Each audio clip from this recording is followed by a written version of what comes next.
Hello ಎಲ್ರಿಗೂ ನಮಸ್ಕಾರ. ನಾನಿವತ್ತು ಸಾಂಬಾರ್ ಬೀಜನ ಸಾಂಬಾರ್ ಪೌಡ್ರು ಮಾಡೋದಕ್ಕೆ ಎಲ್ಲ ರೆಡಿ ಮಾಡ್ತಾ ಇದ್ದೀನಿ.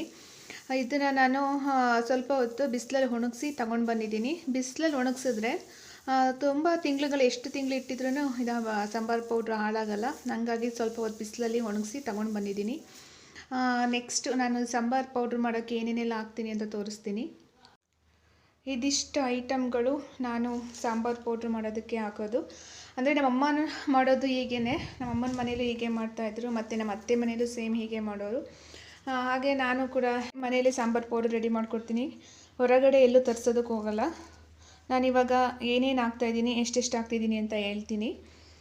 ಇದು ನಾನು 1/4 kg ಕಡಲೆ ತೊಗೊಂಡಿದ್ದೀನಿ, ಮತ್ತು 1/4 kg ಕಡಲೆಬೇಳೆ ತೊಗೊಂಡಿದ್ದೀನಿ, ಮತ್ತು ನಾನು 1/4 kg ಉದ್ದಿನಬೇಳೆ ತೊಗೊಂಡಿಲ್ಲ, ಉದ್ದಿನಬೇಳೆ ಸ್ವಲ್ಪ ತೊಗೊಂಡಿದ್ದೀನಿ. ಮೆಂತ್ಯನೂ ಅಷ್ಟೇ 1/4 kg ಇಲ್ಲ, 1/4 kgಕ್ಕಿಂತ ಸ್ವಲ್ಪ ಕಮ್ಮಿ ಇದೆ. ಹೆಸರುಬೇಳೆ ತೊಗೊಂಡಿದ್ದೀನಿ, ತೊಗರಿಬೇಳೆ ತೊಗೊಂಡಿದ್ದೀನಿ 1/4 kg, ಹೆಸರುಬೇಳೆ 1/4 kg ಇದೆ. ಇದು ಚಕ್ಕೆ ಮತ್ತು ಲವಂಗದಿಂದ 100 ಗ್ರಾಮ್ ತೊಗೊಂಡಿದ್ದೀನಿ. ಏಲಕ್ಕಿ ಒಂದು 10-20 ತೊಗೊಂಡಿದ್ದೀನಿ. ಮತ್ತು ಇದು ಅರಿಶಿನ ಕೊನೆನ ಕುಟ್ಟಿ ಇಟ್ಕೊಂಡಿದ್ದೀನಿ, ಪುಡಿ ಮಾಡಿ ಸ್ವಲ್ಪ ಇಟ್ಕೊಂಡಿದ್ದೀನಿ. ತುಂಬ ಗಟ್ಟಿ ಇರುತ್ತಲ್ವ, ಮಿಲ್ಲಿಗೆ ಹಾಕಿದರೆ ಅದು ಕಟ ಕಟ ಕಟ ಅಂತ ಸೌಂಡ್ ಬರುತ್ತೆ. ಹಾಗಾಗಿ ಅವರು ಸ್ವಲ್ಪ ಸಣ್ಣ ಮಾಡಿ ತೊಗೊಂಡು ಬನ್ನಿ ಅಂತಾರೆ. ಹಾಗಾಗಿ ಇದನ್ನು ಸ್ವಲ್ಪ ಪುಡಿ ಮಾಡಿ ಇಟ್ಕೊಂಡಿದ್ದೀನಿ. ನೆಕ್ಸ್ಟ್ ಬಂದಿದ್ದು ಗಸಗಸೆ ಒಂದು 100 ಗ್ರಾಮ್ ತೊಗೊಂಡಿದ್ದೀನಿ. ನೆಕ್ಸ್ಟ್ ಇದು ಜೀರಿಗೆ ಒಂದು 100 ಗ್ರಾಮ್ ತೊಗೊಂಡಿದ್ದೀನಿ. ಇದು ಸಾಸಿವೆನೂ ಅಷ್ಟೇ 100 ಗ್ರಾಮ್ ತೊಗೊಂಡಿದ್ದೀನಿ. ಇದು ಪಲಾವ್ ಎಲೆ ನಿಮಗೆ ಇಷ್ಟ ಇದ್ದರೆ ಹಾಕಿಲ್ಲ ಅಂದರೆ ಬೇಡ. ನಾನೊಂದು 4-5 ಎಲೆ ಹಾಕ್ತಾಯಿದ್ದೀನಿ. ನೆಕ್ಸ್ಟ್ ಇದಕ್ಕೆ ಕರ್ಬೇವಿನ ಸೊಪ್ಪು ಒಂದು ಕಟ್ಟು ಫುಲ್ಲು ಬಿಡಿಸಿಟ್ಕೊಂಡಿದ್ದೀನಿ. ಮತ್ತು 1.5 ಲೋಟ ಆಗುವಷ್ಟು ಅಕ್ಕಿನ ಇಟ್ಕೊಂಡಿದ್ದೀನಿ. ಇದನ್ನೆಲ್ಲ ಕ್ಲೀನಾಗಿ ಕೆಂಪಗಾಗೋವಂಗೆ ಕ್ಲೀನಾಗಿ ಹುರಿದು ಸಾಂಬಾರು ಬೀಜಕ್ಕೆ ಹಾಕೋಬೇಕು. ಸಾಂಬಾರು ಬೀಜನೂ ಇವಾಗ ಹುರಿಯೋದಕ್ಕೆ ಸ್ಟಾರ್ಟ್ ಮಾಡ್ತೀನಿ. ಈಗ ಸಾಂಬಾರು ಬೀಜ ಹುರಿಯೋದಕ್ಕೆ ಸ್ಟಾರ್ಟ್ ಮಾಡಿಕೊಂಡೆ. ಅಂದರೆ ಕಮ್ಮಿ ಹುರಿನಲ್ಲಿ ನಿಧಾನಕ್ಕೆ ಹುರ್ಕೋಬೇಕು. ಜಾಸ್ತಿ ಹುರಿಯೋದೇನು ಬೇಡ, ಸ್ವಲ್ಪ ಕೆಂಪಗಾಗೋವರೆಗೂ ಹುರ್ಕೊಂಡ್ರೆ ಸಾಕು. ಇದು ಬೇಗ ಆಗುತ್ತೆ. ಸಾಂಬಾರು ಬೀಜ ಜಾಸ್ತಿ ಟೈಮ್ ಹಿಡಿಯಲ್ಲ, ಬೇಗ ಹುರ್ಕೋಬೋದು. ಇಷ್ಟಾದರೆ ಸಾಕು.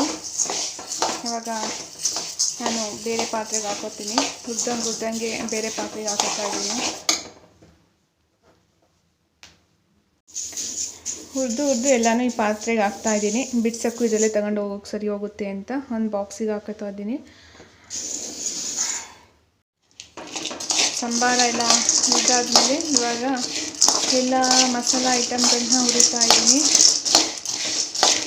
ಕಡಲೆನ ಈಗ ಫಸ್ಟ್ ಸ್ಟಾರ್ಟ್ ಮಾಡಿದ್ದೀನಿ ಹುರಿಯೋದಕ್ಕೆ. ಇದು ಅಷ್ಟೇ ಸ್ವಲ್ಪ ಕೆಂಪಗಾಗೋದು ಹುರಿದು ಹಾಕೋತೀನಿ.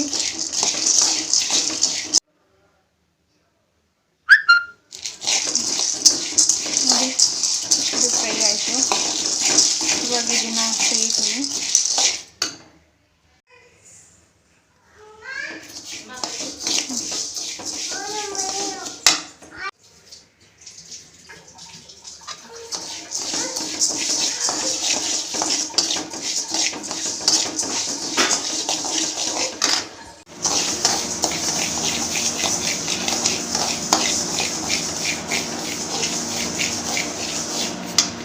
ಇದೆಲ್ಲ ಮಾಡೋದಕ್ಕೆ ತುಂಬ ಪೇಷನ್ಸ್ ಇರಬೇಕು, ಮತ್ತು ಸ್ವಲ್ಪ ಟೈಮ್ ಹಿಡಿಯುತ್ತೆ.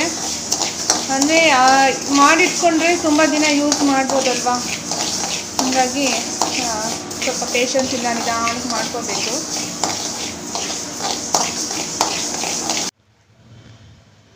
ಇವಾಗೆಲ್ಲ ರೆಡಿಯಾಗಿದೆ, ಮಿಕ್ಸ್ ಮಾಡಿ ಇಟ್ಟಿದ್ದೀನಿ. ನೋಡಿ, ಇದು ಕರಿಬೇವಿನ ಸೊಪ್ಪು ಅಷ್ಟೇ, ಅದನ್ನು ಕ್ಲೀನಾಗಿ ಹುರಿದಿದ್ದೀನಿ. ಅದು ಎಲ್ಲ ಮುರಿದು ಹೋಗ್ತಾ ಇದೆ.